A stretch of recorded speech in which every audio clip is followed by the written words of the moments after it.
So your album is credited to Brett Caswell and the Marquee Rose. Yes. How do you think of it? Is it a band effort, or do you sort of think of it as a solo project, but you have a backing band? It used to be that way. It used to be strictly that way. We'd play all my songs, and they would show up to rehearsals, just friends that were nice enough to donate their time. And lately, in the last few months, the band has been getting really, really tight, and it's feeling a lot more like a band.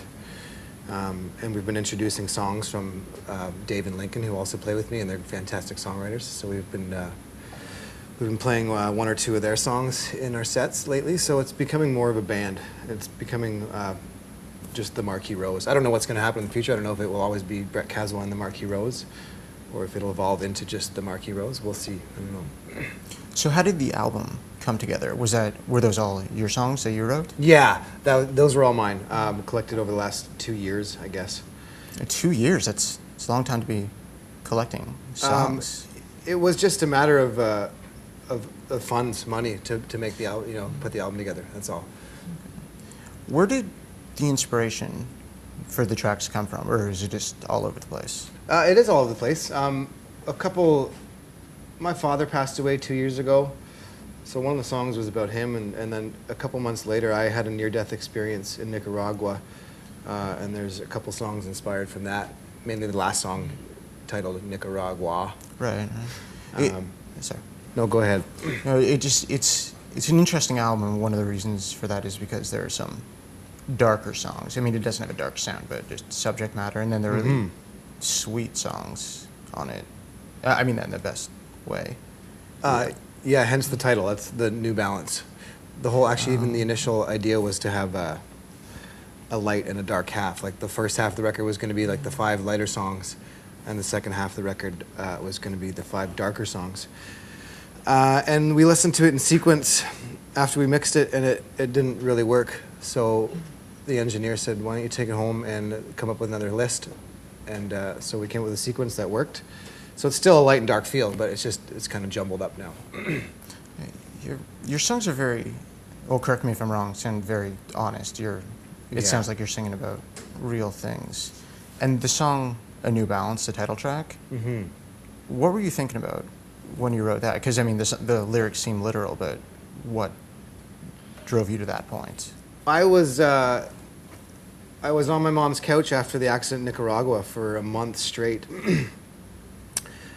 And I just kept, even after this near-death experience, I just kept writing the same old crap. I was writing, I could barely even sing, but I was still writing. So that's where Get This Heart Off My Sleeve comes from, because I was just writing the same old crap that I was tired of. And then, what are the other lyrics in that song? Borrowing your shoes. Yeah, just wanting to, I was tired of being on the couch laid up, and I just would have rather been living someone else's life at that point, because I couldn't move my mouth, I could barely sing. I was just a mess from the accident, and yeah, I would have given anything just to be in someone else's shoes. Does writing songs like that help you? Is it therapeutic, or is it just natural? Very therapeutic for me, because I struggle with just, with my emotions in everyday life, So songs are definitely a great outlet for that. Interesting. So musically, there's a good variety on the album of sort of styles. I don't really know what genre you would be put in. Do you have any thoughts on that? I don't. Yeah, I'm all over the map. I can't narrow myself down to one genre. My influences are very broad, and it shows. And yeah, it's folky at points, it's rock at points, it's country-ish at points. It's almost, it'd be hard for anybody to market it, as a major label would really struggle to market something like that. I mean, I think nowadays a lot of listeners are open to it sounds like what it sounds like. I would hope so, yeah. And I don't really care. I'm going to do what I do, and I don't really care. I do it because I love to do it, and that's what comes out of me, and so be it. Yeah, fair enough. Yeah. Who are some of your biggest influences musically? The Beatles, for sure. Ben Folds, like when I play piano, he's probably the reason I even play piano. He's a big influence on me. Elliott Smith. Yeah, off the top of my head, those are definitely a few huge ones. Wilco these days is a big influence on me. Okay. Any Whiskey Town? I sort of got that vibe. I'm a big Ryan Adams fan / Whiskey Town. Yeah. Okay. Yeah. If you had to name 5 albums as essential to any collection, what would they be? Oh shit. Yeah. Tough question. Revolver, the Beatles. Figure 8, Elliott Smith. Sky Blue Sky, Wilco.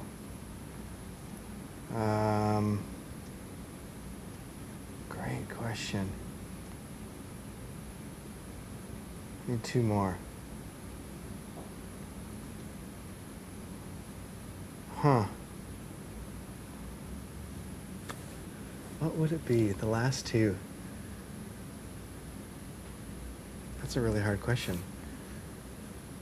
Yeah, it doesn't have to be, your ultimate top 5, just top 5 of what you call essential albums. Lately, I've even been on a Stones kick. I'd say Exile on Main Street. Have you heard the remaster?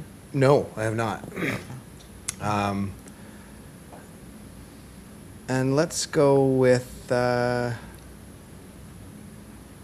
Reinhold Messner, the second, or not the second Ben Folds 5, but I think it was their 3rd record. There we go. Was that 5? Yeah, I think that was 5. Okay, that was good. Good job. Thanks. The last question, I want to get more recommendations out of you. What have you been listening to lately? Old or new, just stuff that you think people should hear? Wilco right now is on the top of my list. I've been listening to Elton John lately. What about new stuff? You know what? Actually, a couple of my biggest influences lately are a few Toronto folks. Zeus, a band named Zeus, Yeah. who are just killing it right now, doing really well. And they're friends of mine from back home. We grew up in Barrie, in that Barrie surrounding area together. And Bahamas, who his name is Afi Urbanen, and he goes by the name Bahamas. And he's another guy from Toronto, originally from Barrie, and he's doing really well these days. And they are, I think people should definitely check them out. You actually used the same producer as both of them, didn't you? Well, I recorded the same place that they've recorded at. I kind of produced it myself. I did it with a fellow named Mitch Hall, but the engineer partner there is Marty Kanak, the sound guy from the Broken Social scene, and he engineers the Amy Milan's record and some of the Broken Social stuff. So he kind of had a hand in my record, but he just kind of helped out, said try this, try that, move that up there, take that down there, kind of thing. Okay. I lied, actually. One more question. Yeah. According to your press release, the album was recorded in a secret location. Just wondering where that is. It's in a little town called Mono, which is... That's a hell of a name for a town. I know, yeah. I don't want to go there. There's Mono Cliffs. There's like Mono Center, Mono, and then Mono Cliffs. So it's this little town west of Alliston. I don't know if you know where Alliston is. No. Okay. You could be making this up. What is it? From Toronto, it's like northwest. It's about like 45-minute drive maybe from here. And is that a studio there or just a place you found? It's a friend of a friend. Like a friend of mine knows Mitch, and he said, check this place out before you decide on any other place. So I went and checked it out. And it's it literally is in the middle of nowhere.